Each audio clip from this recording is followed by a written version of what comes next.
예, 특별히 이 요한계시록 17장을 통해서 우리들에게 주시는 말씀은 이제 많은 재앙들이 끝까지 재앙들이 이렇게 하나님의 그 심판 가운데 하시고 이제는 17장에 와서 어떻게 하면 우리가 승리하는 신앙생활을 할 수 있을까? 이 말씀을 하고 있습니다. 그래서 승리하는 신앙생활은 어떤 것인가? 17장, 18장에서 큰 음료로 상징된 바벨론의 그 모양과 멸망을 보여주고 있는데 거기에 기록된 이 말씀들은 격려와 위안의 책이 됩니다.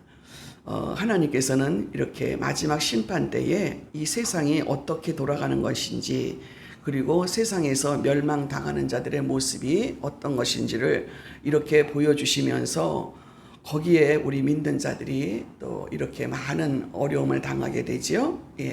그럴 때 하나님께서 그들을 위로하시고 격려하시고 어떻게 하면 승리하는 그런 신앙생활을 할 수 있는가를 말씀해 주시는 것이 16장, 17장, 18장이라고 말씀을 하고 있습니다.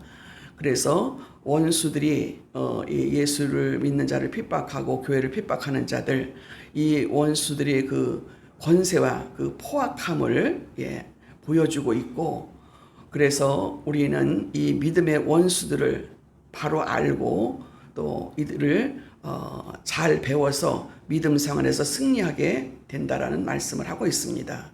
그래서 승리하는 신앙생활을 하려면 어떻게 해야 되는가? 오늘 읽은 1절부터 6절까지 말씀을 보면 세상의 세속주의와 향락에 빠지지 말아야 된다.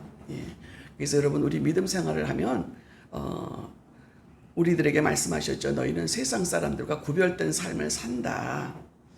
우리는 하나님을 알지 못했을 때는 세상 게 좋았어요. 근데 하나님을 알고부터는 세상 것이 좋은 것이 그렇게 좋아지지가 않지요. 그 하나님의 그런 어떤 역사 속에서 성령의 도우심으로 세상 것들이 좋아 보이지 않게 하죠. 여러분 세상 것이 좋아 보이면 목숨을 다해 그게 인생의 목표가 되고 삶의 목표가 되어서 그걸 이루기 위해서 엄청 애를 쓰지요. 그런데 하나님을 알고부터는 성령께서 그것이 아무 가치가 없다. 이런 거를 알게 해주셔서 그거를 쫓아가던 삶을 내려놓게 되고 또 하나님 말씀 붙들게 되고 또 무엇이 잘못된 것인지를 알게 해주시는 거에 대해서 얼마나 참 다행스럽게 생각하고 감사한지 모릅니다. 그래서 우리는 끝까지 믿음으로 승리하기 위해서 하나님께서는 여러 가지로 마지막에 교회와 성도들이 여러 가지 어려움을 당하고 목숨을 바칠 만큼 힘든 그런 것을 과정을 겪으면서 이런 것을 어떻게 겪어야 되는지를 배우게 하시고 격려하시면서 위로해 주시는 그런 말씀이 17장, 18장에 있다라는 것이죠. 세속주의와 향락에 빠지지 말아라. 우리는 이런 우리는 이미 여기에서 구별된 사람이라고 생각을 하지만 그럼에도 불구하고 빠지지 않도록 조심해야 된다.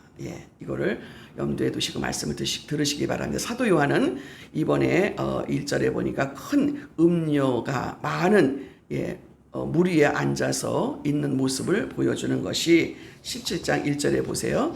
17장 1절에 보니까 또 7 대접을 가진 7 천사 중 하나가 와서 내게 말하여 가로되 이리 오라 많은 물 위에 앉은 큰 음녀에 받을 심판을 내게 보이리라 그랬어요.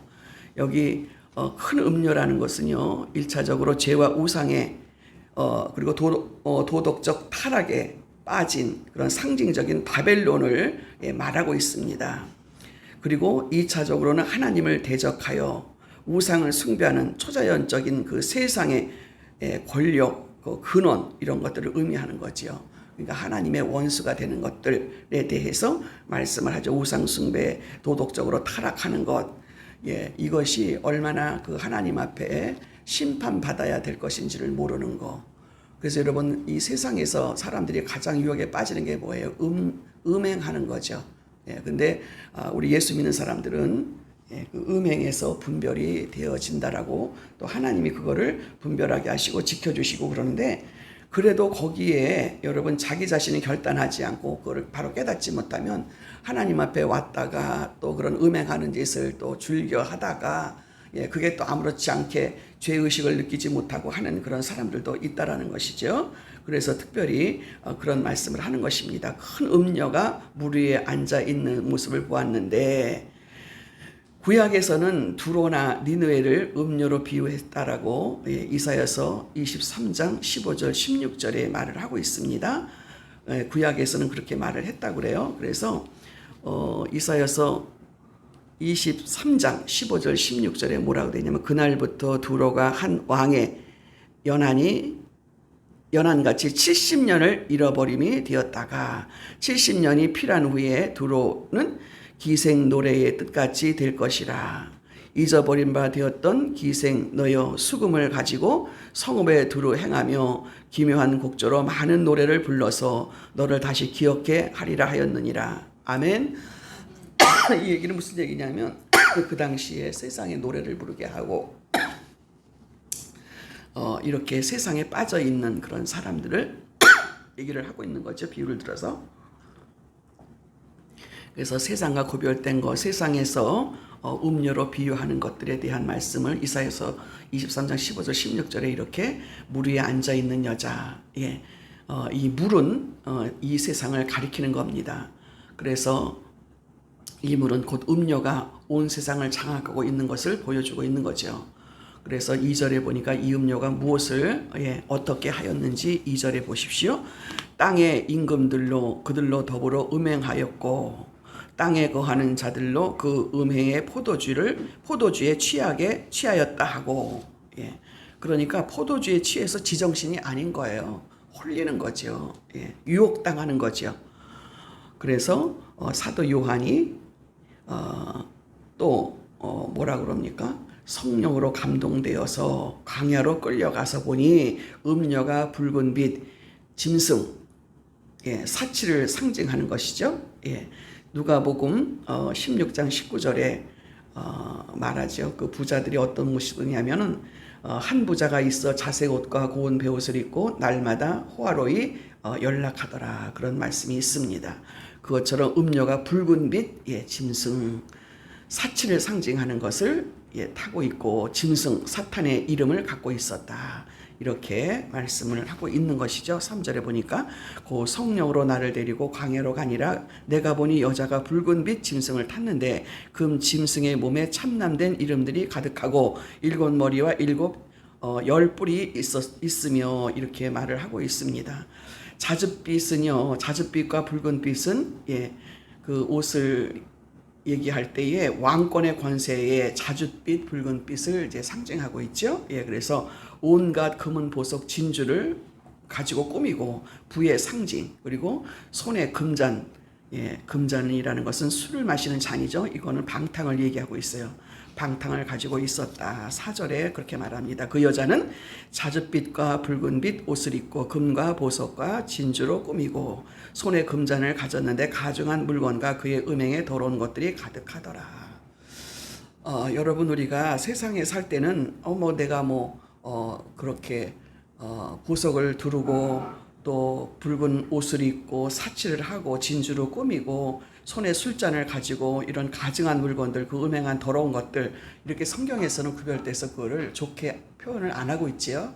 근데 그거를 모르는 사람들은 그냥 그게 좋아 보이는 거예요. 좋아 보여서 그거를 장식을 하고 옷을 입고 술잔을 가지고 금잔으로 다 해서 사치스럽게 하는 거. 이런 게 이제 좋게 보이는 거죠. 그러나 하나님의 사람들은요, 이게 하나도 좋게 보이질 않습니다. 그래서 가지고 있었던 저 같은 경우에도 그냥 나 학교 다닐 때도 내가 귀걸이를 하든 뭐를 하든 자기들이 무슨 상관이야? 왜 뭐라 그러는 거지? 그거를 이해를 못 하는 거죠. 근데 어느 날 갑자기 하나님의 말씀이 깨달아지면서 그 성경에 보니까 창세기에 보니까 모든 그런 자기 가지고 있었던 것들 다 땅에 묻었더라. 그 말씀을 읽는 순간에 이게 다 필요가 없는 거구나. 그거를 깨닫는 순간에 내가 내려놓지 못했던 것들, 그게 뭐 어때? 내가 그냥 하던 건데, 이렇게 이제 생각을 했었는데, 이게 가증한 것들이구나. 이것이 스스로 이제 깨달아지는 거죠. 깨달아지는 건 자기가 깨달은 게 아니라 성령께서 깨닫게 해주셨습니다. 그 뒤부터는 제가 일절 반지를 그리고 어떤 거를 제 몸에다가 장식을 전혀 하지 않습니다. 그러면서 뭐 그거를 내려놓게 됐다라는 거가 내 자신을 생각해도 내가 놀라는 거야. 나 그거 습관적으로 했던 사람이라 그걸 안 하면 밖에를 못 나가고 그게 습관이 돼가지고요. 그랬는데 여러분이 우리가 지금 뭐 핸드폰 들고 다니는 게 핸드폰 안 들고 나가면 밖에 못 나가듯이 습관적으로 했던 것이 어느 날 갑자기 그게 다 내려놓게 되고 지금도 나는 어느 여자 목사님들이 반지를 끼고 귀걸이를 하고 다니는 거 보면 저 사람은 아직도 분별이 잘 안 되고 뭐 저걸 괜찮다고 생각을 하는구나.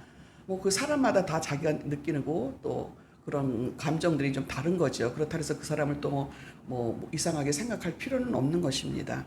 그거를 참 내려놓게 되었다라는 그 과정이 그런 것이 참 하나님의 역사였다라는 것을 저는 느끼면서 참 이것이 귀한 것이구나. 그러면서 이런 사치를 내려놓게 됐고, 그것이 얼마나 감사한지 모르겠습니다. 근데 성경에는 이렇게 보석과 진주로 꾸미고 술에 금잔을 가지고 이 가증한 물건과 그의 음행에 더러운 것들이 가득하더라. 이것이 느껴져야 그런 것들을 내려놓는 거예요. 근데 지금도 그것이 좋게 느껴지고 또 이렇게 이제 보여지는 것이죠. 그래서 지금은 다른 사람이 한 것도 좋게 안 보이고 또 더더군다나 나는 그걸 하려고 그러지도 않고 그렇습니다. 그래서 어제도 텔레비를 보니까요, 그 개그맨들이 뭐 예를 들어서 그 자기 그 누구죠, 김준호가 그 김지미랑 결혼했잖아요. 개그맨이랑 개그우먼이랑 그 결혼했는데 그런 것들을 이제 다 가지고 나와서 이제 그 감정하는 사람한테 그 18금으로 된 그 귀걸이 꼭지 같은 거 막 돌아다니는 거를 주워다가 그거를 몇 개를 가지고 와서 이렇게 보여주는데 그것도 돈이 상당히 많이 나가더라고요. 그것도 이제 점검을 해보니까 그래서 아무것도 아니고 집에 굴러다니고 뭐 자기들 뭐 이렇게 가끔 그런 어떤 상패 받고 그랬던 거, 그리고 뭐 또 그전에는 핸드폰에 또 그 금이 좀 들어갔었다 그래요. 그래서 그 부석 같은 거 가져오고 막 그래갖고 한 1,000만 원 정도를 이제 해서 가져가더라고요. 그런 것처럼 우리는 그냥 그런 것들이 그냥 뭐 대부분 버리기도 하고 쓸데없는 것이고 이제 그렇게 생각했는데 지금 금값이 많이 나가니까 그런 것을 이제 보면서 우리는 황금 보기를 돌같이 본다. 그리고 이거 가증한 물건이다. 성경에서 특별히 이렇게 기록된 말씀을 읽으면은 막 그 뭐라 그럴까요? 막 정내미가 떨어지고 내가 이렇게 가증한 것들을 내가 몸에다가 하고 다녔었네. 그리고 이것이 이렇게 하나님이 보시기에는 가증한 물건들이었고, 세상에 또 이렇게 구별된 것을 이제 보게 되고 깨닫게 되는 것을 볼 수가 있습니다. 그래서 여러분 마음속에도 나는 참 그런 게 참 하고 싶어. 그런 게 참 좋아 보여. 다른 사람들 것이. 이렇게 된다면 여러분 자신들을 한번 점검해 보시기를 바랍니다. 그런 것들이 다 구별되고 내려놓게 되고, 방탕하고 하나님 앞에 합당하지 않다라는 거. 이렇게 음료들은 휘황찬란하게 치장하고 술잔을 들고, 사람들을 유혹한다라는 거 모르겠어요. 뭐 유혹한다라는 것까지는 모르는데 그게 자랑스럽고 하고 싶고 끼고 싶고 자랑하는 거죠. 그게요. 유혹한다는 거죠. 이 음료는 바로 누구를 얘기를 합니까? 이 음료는 5절에 보니까요. 그거를 얘기하는 상징을 얘기하는 거예요. 그 이마에 이름이 기록되었으니 비밀이라 큰 바벨론이라 땅의 음녀와 음녀들과 가증한 것들의 어미라 하였더라. 가증한 것들, 이런 것들이 가증하고 더러운 것들이었더라. 음행하는 것들이었더라. 그러니까 거기에 그 속에 소속되어 있고 음행하는 그런 거짓 것들, 음녀들, 이런 사단들, 이런 것들을 얘기를 하고 있는 것을 볼 수가 있습니다. 그래서 바벨론이라 그랬더라. 바벨론을 음녀라 부른 것이 것은 하나님을 배반하고, 음녀라고 바벨론이라고 부르는 것은 하나님을 배반하고 거짓된 우상을 숭배하면서 방탕한 생활을 하기 때문에 음료로 묘사한 것입니다. 그래서 세상의 물질적인 이런 영적 유혹이 창녀와 너무 유사하게 표현을 하고 있는 것입니다. 그래서 본문에서 음녀는 하나님을 대적하고 우상 숭배를 하는 초역사적인 세상의 이런 모든 전체적인 어떤 그 힘, 능력을, 근원을 뜻하고 있는 것이죠. 이런 근원들이 여기에서부터 시작이 돼가지고 사람들의 마음을 움직이고 감정을 움직이고 세상을 이렇게 뭐라 그럴까요? 무질서하게 만들고 음행하게 만들고 사람의 마음들을 음탕하게 만들고 이런 것들이 있는 것이죠. 그래서 우리는 뭐라 그래요? 그런 것들은 모양이라도 버려라. 그래서 우리 마음속에는 그런 거를 다 따르던 사람인 저 같은 사람도 질색을 하게 되는 거죠. 절대로 제가 뭐 귀걸이를 한다든가 뭐 손에 반지를 낀다든가 얼마나 제가 그거를 끼지 않으면 나가지 못했던 사람인데 절대로 안 하는 것이죠. 왜? 그 마음속에 그런 결단을 하게 하시는 하나님 앞에 얼마나 감사한지. 그리고 지금 너무너무 부끄럽고 너무너무 부끄럽고 또 이렇게 지금도 막 텔레비에 막 나이 많은 사람들이 막 주렁주렁 하고 나오고 그런 사람 보면 그런 거를 제일 많이 했던 내가 너무너무 부끄럽고 창피하고 더러운 모습으로 보이지 그게 참 아름답게 보이고 그것 때문에 더 이 사람이 더 좋게 보이거나 이런 것이 아니지요. 그것에 대해서 하나님 앞에 감사하고 그거는 내 마음속에서 나온 것이 아니라 하나님이 그런 마음을 주셔서 그것이 너무너무 이제 좋은 거지요. 그래서 음녀는 하나님을 대적하고 우상 숭배를 하는 초자연적인 그런 세상의 그런 능력, 근원이 있다는 거죠. 이 음녀는 성도들을 죽이고 피에 취해서 이제 방탕한 생활, 태폐적인 생활, 세속주의로 성도들을 넘어지게 하는 것들이다. 6절에 그래요. 6절에 보세요. 또 내가 봄에 이 여자가 성도들의 피와 예수의 증인들의 피에 취한지라. 내가 그 여자를 보고 귀히 여기고 크게 귀히 여기니 그랬어요. 그러니까 사도 요한 이거를 보고 참 이상하다, 참 이상하다. 이렇게 이제 보면서 이것이 바로 세상을 세속주의로 성도들을 넘어지게 하는 것이다. 이렇게 말씀을 하시죠. 그러면서 마태복음 24장 38절 39절에 사람들이 어떻게 그렇게 세속주의 세상에 빠지게 만든 것은 뭐예요? 홍수전에 노아가 방주에 들어가던 날까지 사람들이 먹고 마시고 장가들고 시집가고 있었으며 홍수가 나서 저희들이 다 멸하기까지 깨닫지 못하니 인자의 임함도 이와 같으리라. 아멘. 그래서 이 세상 사람들이 세속주의에 빠져가고 정신을 못 차리고 있는 이런 모습들을 말하고 있습니다. 그래서 성도들과 사람들을 유혹하고 깨어내고 시험하여 하나님으로부터 멀어지게 하는 이런 모습들을 말씀하고 있습니다. 그래서 이미 많은 지도자들과 사람들이 향락주의와 세속주의에 빠지게 만드는 모습을 우리가 이렇게 오늘도 볼 수가 있죠. 그것이 바로 2절에 있는 말씀, 땅의 임금들도 그로 더불어 음행하였고 땅에 거하는 자들도 그 음행의 포도주에 취하였다 하고, 그러니까 왕들도 음행에 취하고 세상 사람들도 음행에 취하고 같이 취한 사람들은요, 이 음행하는 사람들을 아주 더럽다, 절대로 해서는 안 되는 짓을 하고 있다라고 하는 것이 아니라 합리화시켜서 돈이 있으면 권력이 있으면 다 하는 거 아니겠어? 이런 말들을 저는 많이 들었던 것을 볼 수가 있습니다.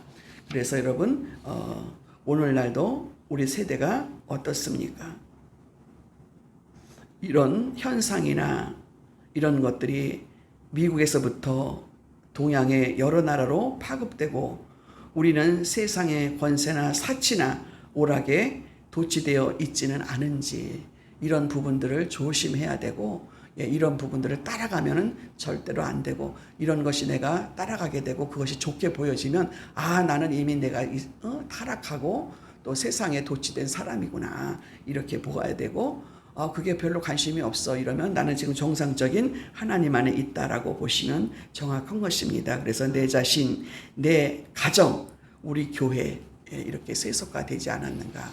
여러분 우리 성도들 중에서도 세상 것을 바라면서 나는 외제차를 타야 다니는 사람인데 나는 외제차가 왜 없어 막 이런 얘기를 들었을 때 저는 너무너무 황당하고 저 사람 정신이 있는 사람인가 없는 사람인가 그런 생각을 이제 하게 되었습니다. 그래서 우리는 베드로전서에 있는 말씀 잘 알지요. 5장 5장 8절에 있는 말씀처럼 근신하라 깨어라 너희 대적 마귀가 우는 사자와 같이 두루 다니며 삼킬 자를 찾나니.